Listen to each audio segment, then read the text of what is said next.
Cerita ini dimulai pada tahun 1808, di mana Belanda pada saat itu di bawah pimpinan Daendels yang berencana membangun jalan dari Anyer sampai Panarukan.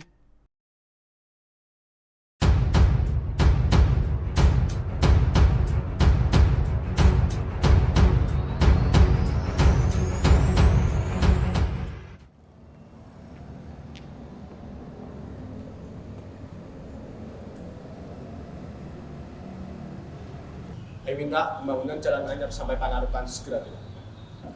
Tidak bisa. Jika Anda ingin segera melaksanakan pembangunan, pilih saja jalan yang lain. Saya tidak terima bantahan kalian. Saya tetap ingin pembangunan ini segera dilakukan. Tidak bisa. Lakukan! Tidak ada caranya. Cepat lakukan! Lalu terjadilah perseteruan antara Daendels dan pihak keraton.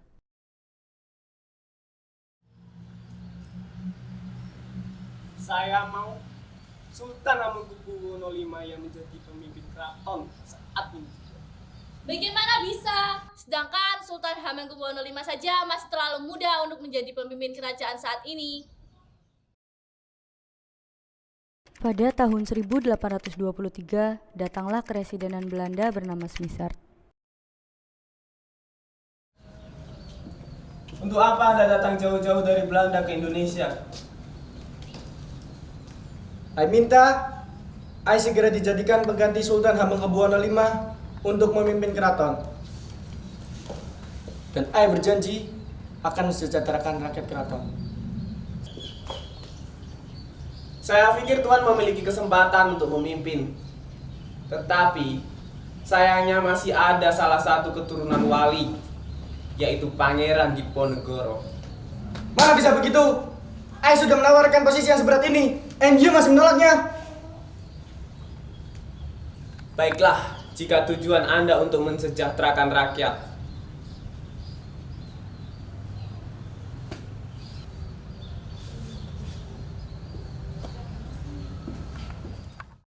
Kepemimpinan Smithard semakin membuat rakyat sengsara. Lalu datanglah putra Sultan Hamengkubuwono III yang bernama Raden Mas Antowiryo, juga dikenal dengan sebutan Pangeran Diponegoro. Bagaimana kita bisa makan? Untuk berdiri pun rasanya susah sekali. Sungguh kejam pimpinan kita. Harus bagaimana lagi kita mencari uang untuk membayar kompensasi? Entahlah, uang kita pun sudah mencapai kebangkrutan. Kita harus mencari siasat. Kita manfaatkan saja Diponegoro. Dia kan memiliki banyak kenalan para bangsawan.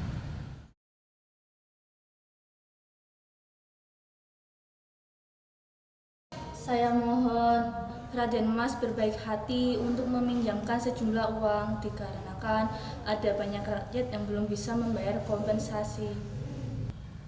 Baiklah, akan segera saya usahakan. Terima kasih Raden Mas.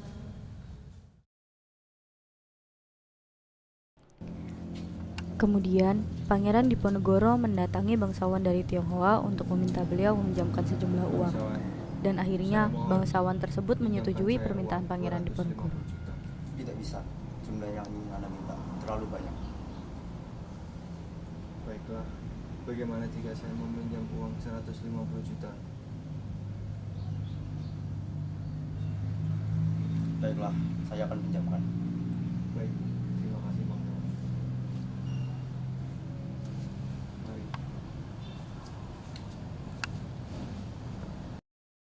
Pangeran Diponegoro sangat membenci perlakuan Belanda di Nusantara karena membuat rakyat semakin sengsara.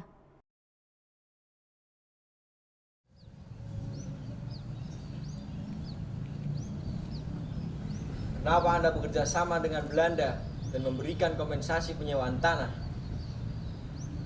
Kami memberikan kompensasi tersebut karena Belanda berjanji untuk mengurus semua tanah kami. Apa yang Anda lakukan itu menyengsarakan rakyat dan membuat keuangan keraton semakin menipis. Tetapi kerjasama ini menguntungkan bagi kami. Intinya, kami akan tetap lanjutkan kerjasama ini. Saat proses pembangunan Jalan Anyer sampai Panarukan.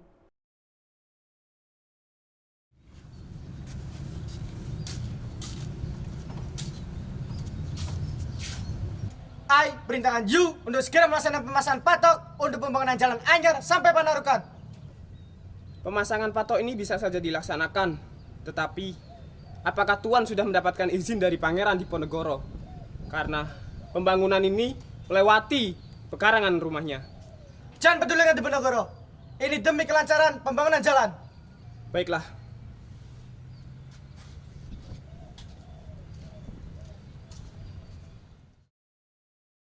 Lalu, Patih Danurejo pun memasang patok, dan ketika Pangeran Diponegoro tahu, beliau menyuruh rakyat untuk mencabut patok tersebut.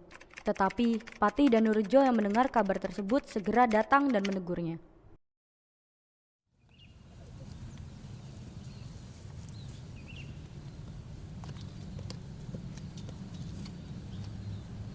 Hei, siapa yang menyuruh kalian mencabut patok-patok tersebut? Pasang lagi seperti semula.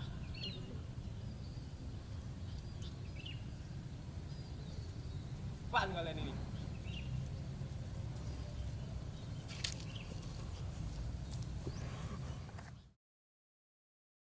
Setelah kejadian tersebut, Patih Danurejo memutuskan untuk menjaga wilayah patok tersebut agar kejadian seperti tadi tidak terulang.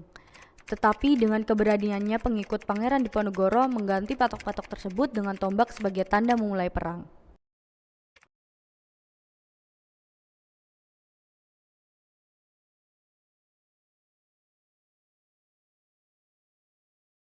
Di tengah medan perang,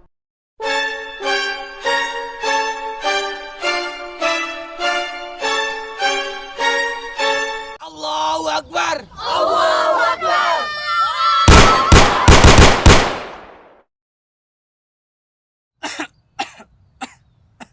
Bertahanlah.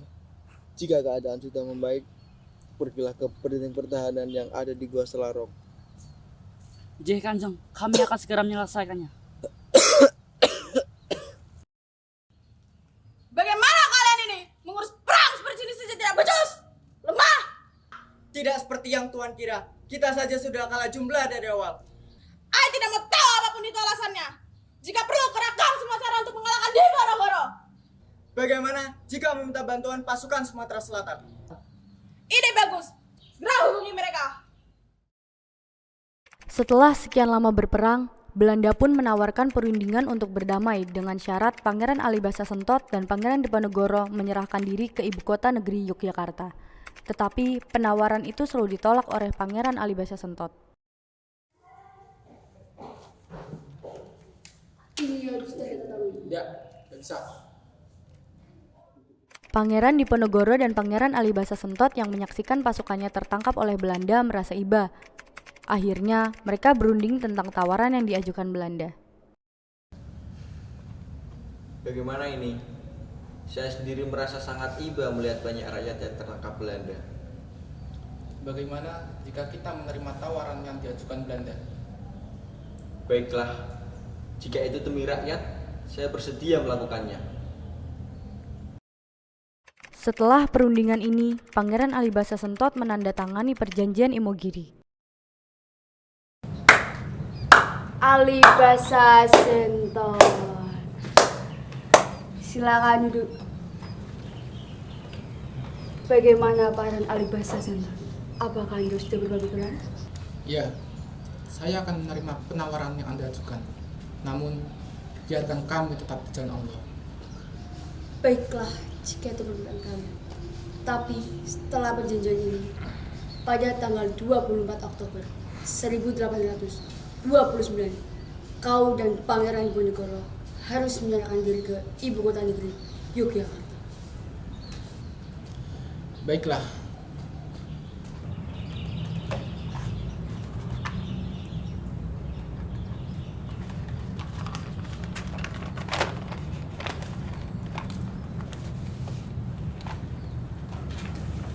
Silakan.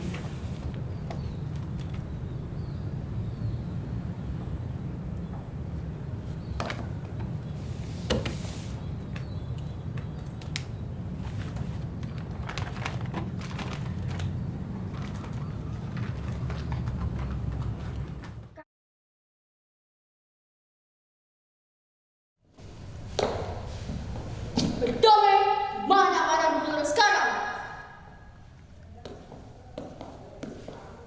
Saya tidak tahu kemana perginya Pangeran Diponegoro. Beliau selalu pergi dari pos satu ke pos lainnya. Tak mau tahu. Saya mau Diponegoro segera ditemukan. Pihak Belanda berhasil menemukan Pangeran Diponegoro di daerah Gombong dalam keadaan hidup.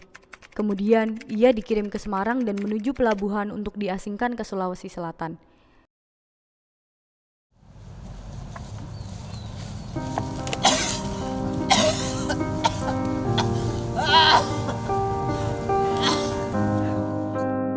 Hingga akhirnya, Pangeran Diponegoro mengembuskan nafas terakhirnya di Makassar.